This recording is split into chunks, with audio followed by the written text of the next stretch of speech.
Hello. I hope you can hear me. Thanks for staying up so late. It's 6:30. I will talk about one interesting question is are we safe yet? Because it's usually we have a lot of bells and whistles, so much security controls out there, probably everything is so great, right? And that's why I wanted to talk with you.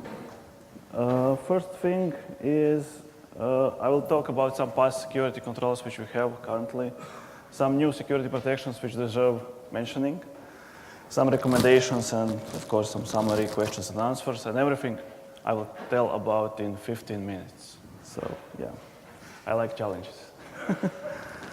About me, I'm CTO at Diverto. I'm an open source security developer. I authored own tools projects which I used around the world, contributed to many existing projects, Metasploit, OpenVAS, and so on. You can find a lot of those contributions up the GitHub if they are there, or if they are separate repositories, you can find it there. I was also like president of Croatian Linux user group for quite some time and part of organizing community here, so a lot of things. I want to start with this one. Anything problematic here? Anyone see something problematic here? Okay, this was just to tell you a background story here. This was actually the plane where emergency, like those emergency masks drop out. And do you see anything problematic here? Yeah.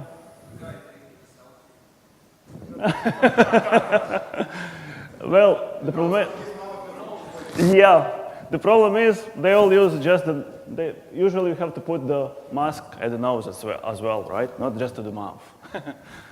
So yeah, sometimes it's worth listening some kind of security precautions, security flights, right? So yeah, at least now you can take away how you can put gas mask correctly, right? So it's even for any other security protection. You have to know what it is, how it can protect you, so you can actually protect yourself, right? So let's go. Anything problematic here?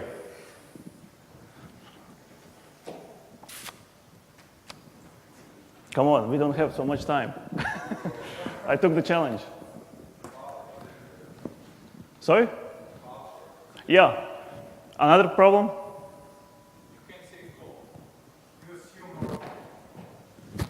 Okay, you cannot see. So here we have one buffer. Okay, we identified it's like no buffer checking. Anything else? Yeah. Anything else?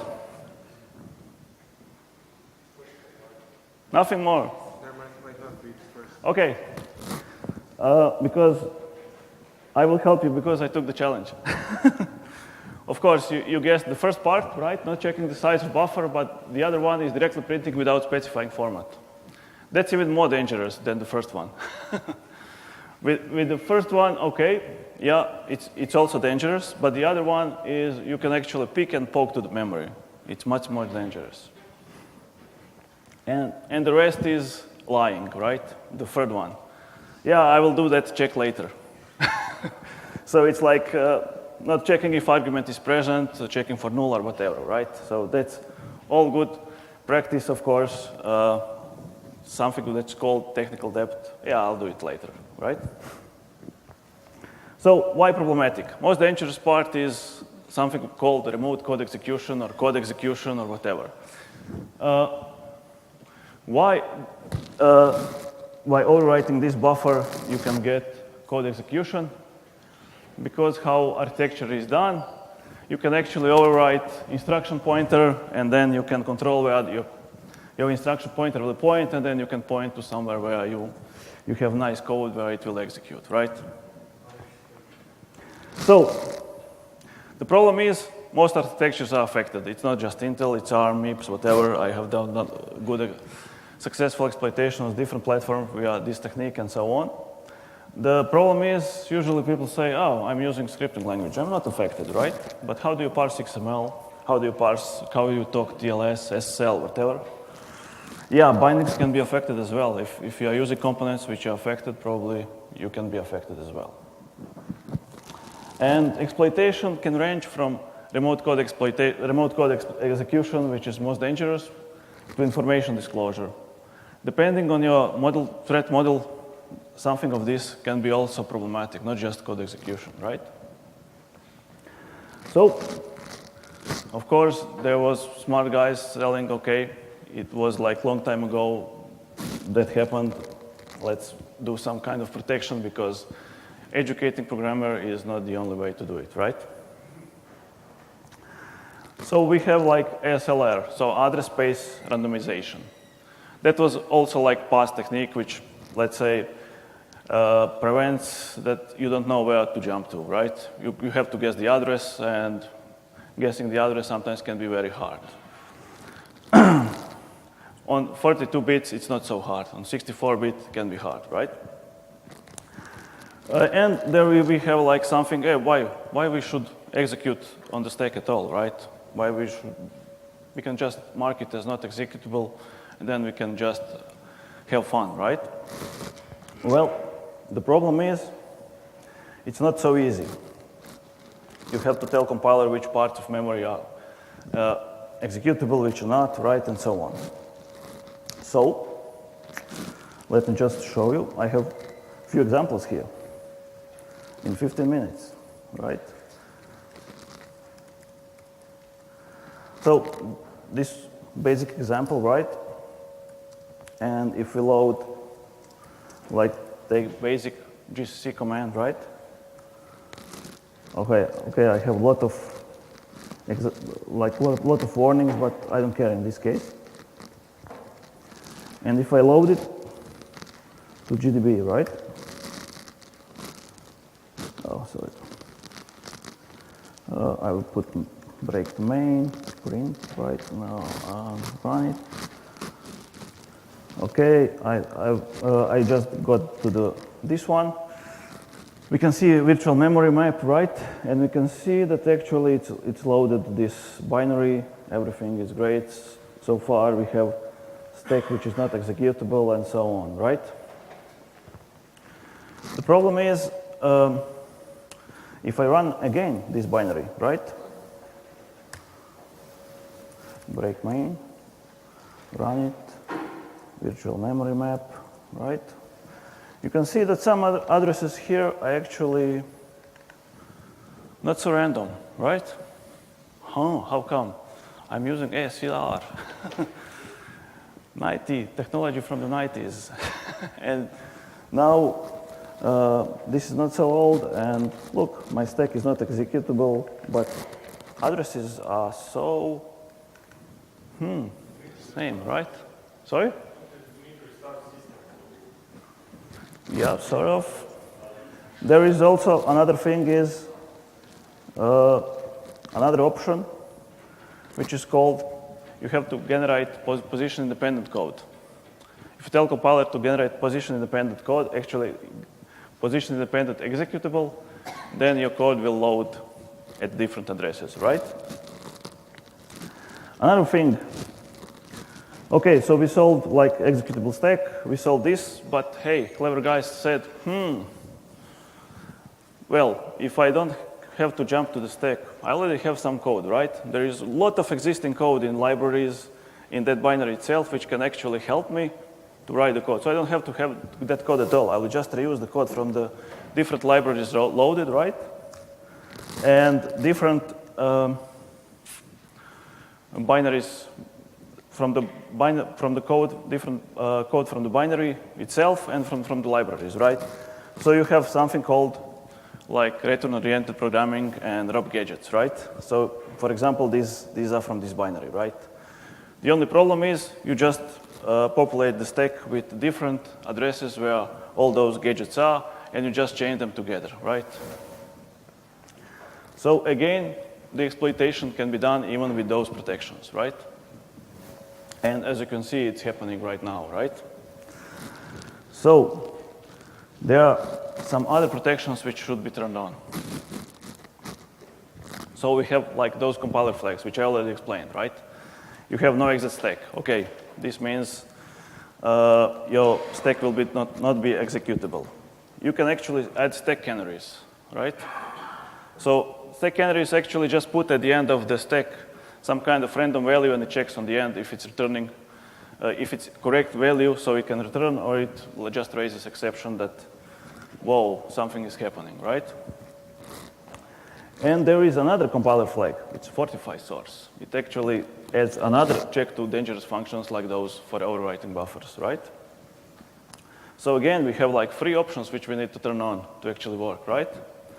And there is also another thing. Okay, if we cannot write to the stack, we can write maybe to the global offset table, right? That's where some kind of table where it says, oh, this address is for this function, like open, read, and so on. So you can actually change them and then reuse that code to actually execute something differently. So you can see these are all like past security controls which need to be turned on. Anyone using all of these? Not yet, right? So yeah, but these are all old ones which you should use. So we have new ones. And it's called control flow integrity. Just because those ROP gadgets cannot be executed or some other things like use after free and so on, they come up with something called, okay, the attacker cannot jump or code cannot jump wherever it wants. It can jump only to those functions, jump back only to those functions which are allowed, right? So this is actually exploitation mitigation technique, which prevents attacker to take control of the flow, of the code flow. So you cannot just jump wherever you want, right? And you wouldn't believe, but Microsoft is actually leading the way. It's actually implemented this technology called Control Flow Guard in Windows in 2014, right? And even in Microsoft 10, they implemented like whole kernel is compiled with CFG. So that means you cannot do exploitation so much to get the execution so easy as before, right? Okay, it had some vulns in before. So for example, you could like just override CFI check function if you can write to the memory to every location, so you can just bypass it. There is also other techniques, but still, it's quite good technology to actually prevent those things. So yeah, so let's see how actually Linux is actually good at it. Actually, we have for those who like GRSec or GR security, you have like reuse attack protector, which is like 2017 implemented. And you have like 5% performance hit. The only problem is you have to patch your kernel, right? And there is another way. Like if you are using this compiler, it can actually do the control flow integrity from 3.9 version. And it's really working great. And it really stops some of those attacks. Of course, not all. The problem is, oh, I use GCC, right? What can I do? Well, the problem is you have actually support for CFI, and you can like turn with these ones, but there is few things. You will need Intel processor which supports CFI. Yeah, they implemented like hardware-assisted control flow integrity, and you have like good document to read about it. And when I was reading, they said, we will prevent stack overflows with implementing another stack. It's called shadow stack. Oh, it sounds like news from the news bar or from the Onion, right? So I said, but actually it have quite good technology. They put the value to the shadow stack and then compare the values. If they are right in correcting, if they are right, they return. If not, they erase the problem, right? So it stops the execution of the problem. There is few things, by the way. GCC is not released yet. Intel CFE, like Intel did not release any processor which supports this technology. Probably they are busy with Meltdown and Spectre, right? So actually, you cannot write right now. And probably if it's implemented only with Intel, you will not have like any support for these ones. So no more buffer overflows, right? If you have CFI. Not so. Well, in this example, you will not get code execution, but still, you can get like privilege escalation, right? You can just override the buffer with these ones. The only things which all these technology helps is to prevent most dangerous exploitations. That means code execution. But with these ones, it will not help, right? So you have to somehow sanitize yourself, right? So the question is, how should I compile? This is one of these how you should actually run your compiler for at least those dangerous exploits, right? And how you can detect protections on binaries? You have actually good script. It's bash script to actually check all those bells and whistles, right?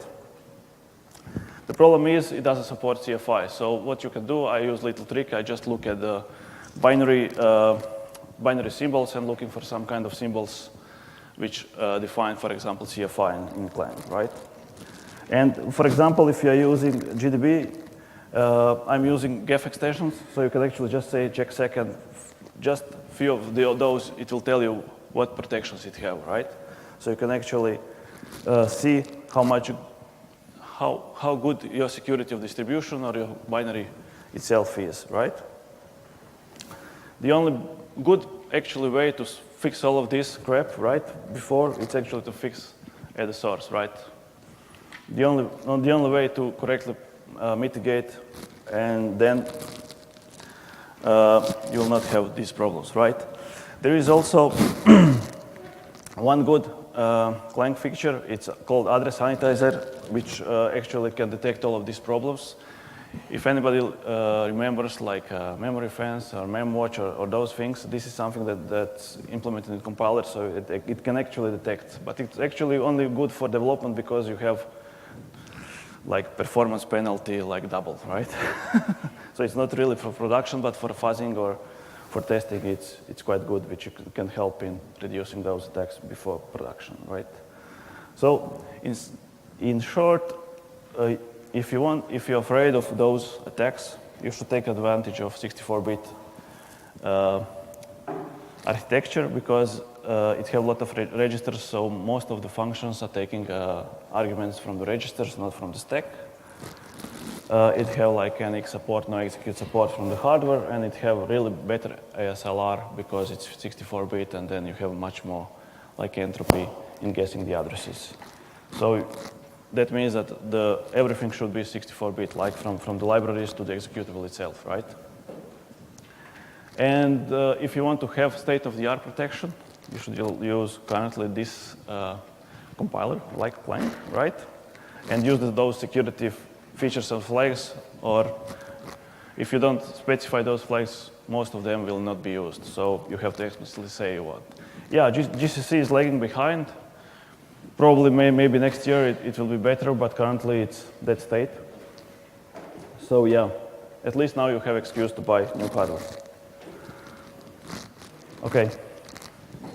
I hope you got everything in 15 minutes. Anyone have any questions?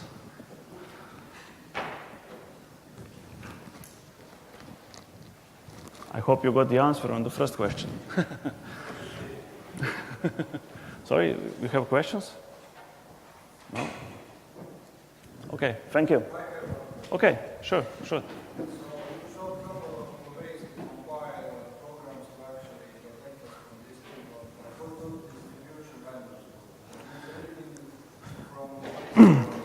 Yeah, I can tell you that most of these, these flags are mostly used by most of those distributions like Debian, Red Hat, and so on. There are few things which are not like used, like Pi executable, because it expands the size of the executable itself. So for some of them, they choose only those like security problematic. And for example, some of they say, okay, which some binary which listing on socket by default or whatever should be compiled with those flags. Some of them say if they have like some kind of security vulnerability in past, like 3 years, 2 years, 1 year, and should be compiled with those. So not all of these options, but most of these which are not like penalty introducing by the size or by the speed it's introduced. But if you're compiling by yourself and just using without any flags, yeah, you are doomed in short if your code is vulnerable, right? Well, for example, you don't have, for example, just to tell you an example, comparing to Windows. Windows kernel is compiled with CFI, with CFG, right? And Linux kernel is not. With CFI, I don't see any distribution compiled with CFI. Just to tell you examples how we are lagging behind. So yeah, it's time to wake up. Or to implement some other protections, right?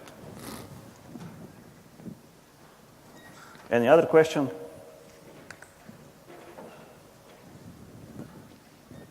No, I'm not working for Microsoft.